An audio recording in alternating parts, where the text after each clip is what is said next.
Olá, estamos começando o 11º vídeo do programa Paulo Freire na Escola da Vida. E hoje a gente tem um enfoque muito importante dentro da obra do Paulo Freire, que continua atual, continua cada vez mais em evidência, né?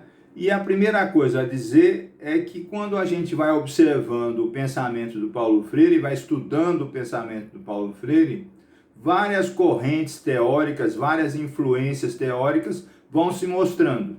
Algumas principais, outras secundárias, e vão formando o que alguns teóricos chamam de uma amálgama, não é, de teoria, que ele foi se apropriando para construir o seu pensamento, que é um pensamento muito original. Uma das correntes mais importantes que influencia o Paulo Freire, tanto na sua vida como na sua obra, é, sem dúvida, o cristianismo.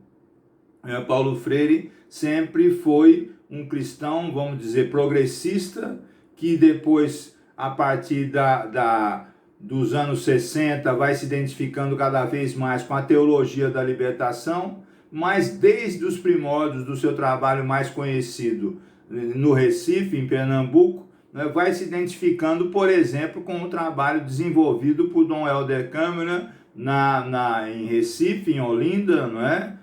Onde o Paulo Freire tem origem, não é? Em Recife, e a partir disso vem toda uma conotação teórica que depois vai se misturar com o existencialismo, com o personalismo, também ingrediente desse cristianismo, e que tem como base inicial as encíclicas do Papa João XXIII, não é? As reuniões, os concílios ocorridos na América Latina nos anos 60, não é? E que depois, repito, deram base para a chamada teologia da libertação.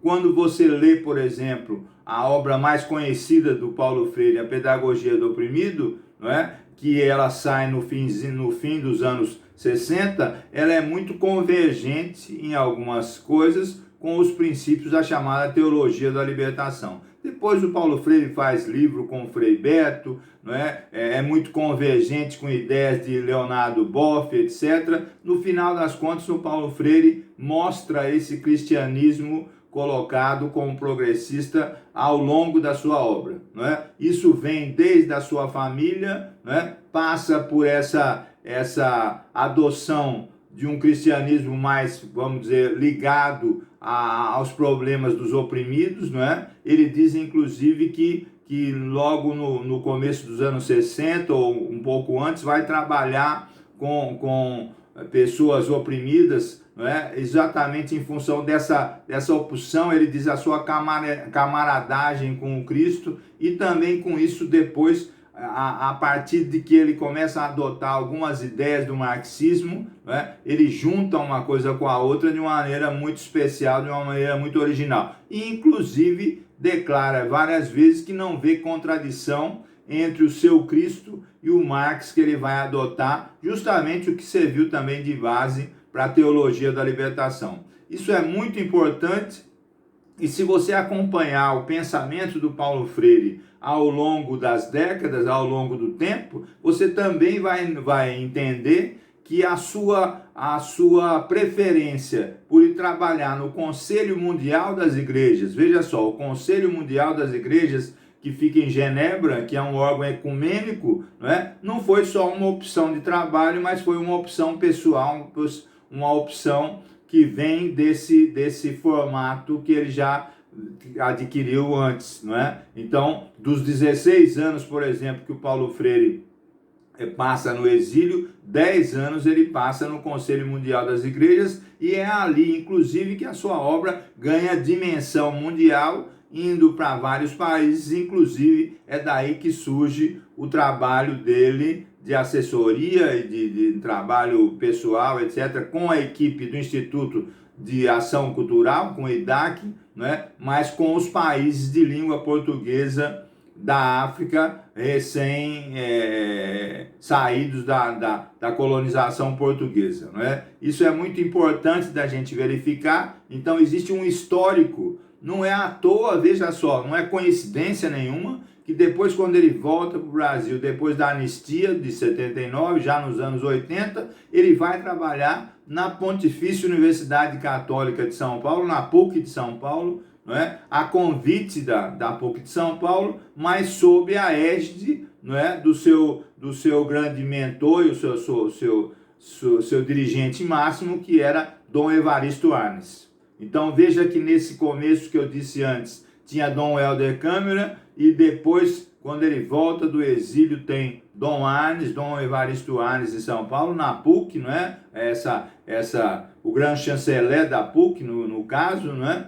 E no meio disso tem o Conselho Mundial das Igrejas. E mais um pouquinho antes do Conselho Mundial das Igrejas, tem essa afinidade, essa convergência com a teologia da libertação. Então eu posso fazer uma espécie de roteiro disso, né? Esse interesse surge desde a sua idade menor, não é? Com a influência da mãe e do pai, não é? Que eram religiosos,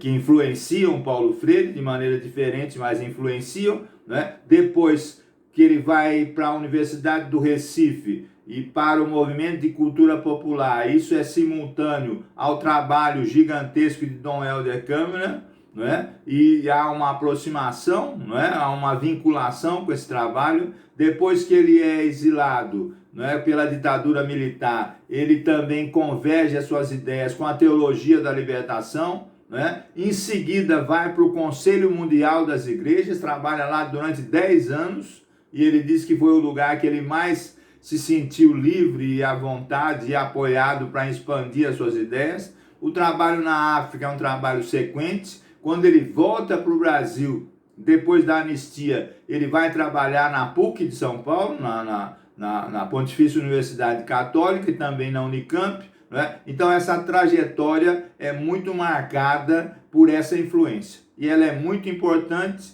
e ela vem com um arcabouço também de teóricos nesse sentido, não é?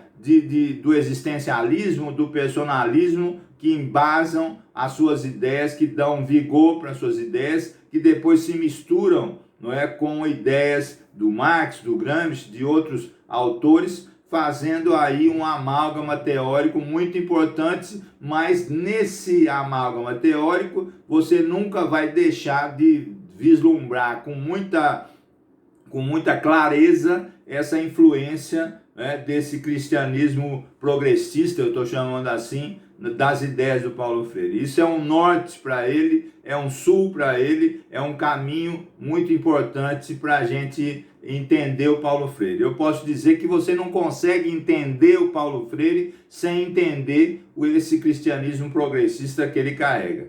Eu posso recomendar aqui a leitura de 2 livros importantes. Um é o Andarilho da Esperança, Paulo Freire no Conselho Mundial das Igrejas, que é do Balduino Andreola e do Mário Bueno, um livro muito interessante, da passagem do Paulo Freire no Conselho Mundial das Igrejas, e também o livro do Clodomir Moraes, Cenários da Libertação, Paulo Freire, não é, no exílio, Paulo Freire na universidade, mas mostrando toda essa trajetória do Paulo Freire. Então, Andarilho da Esperança, Paulo Freire no Conselho Mundial das Igrejas, do Balduino Andreola, do Mário Bueno, e os Cenários da Libertação, que é do Clodomir Moraes, um livro que foi editado pela Universidade Federal de Rondônia, não é?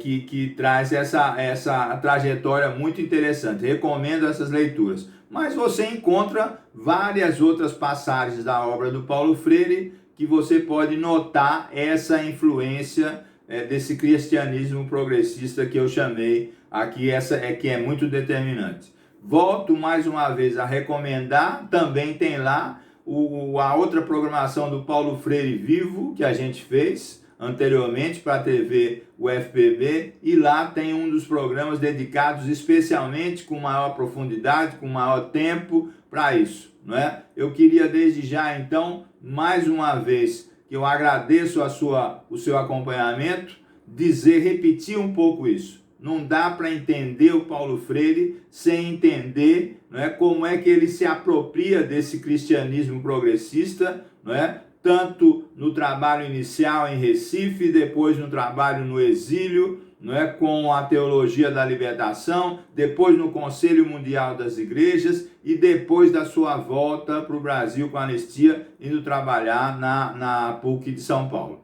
Obrigado por me acompanhar e até o próximo vídeo.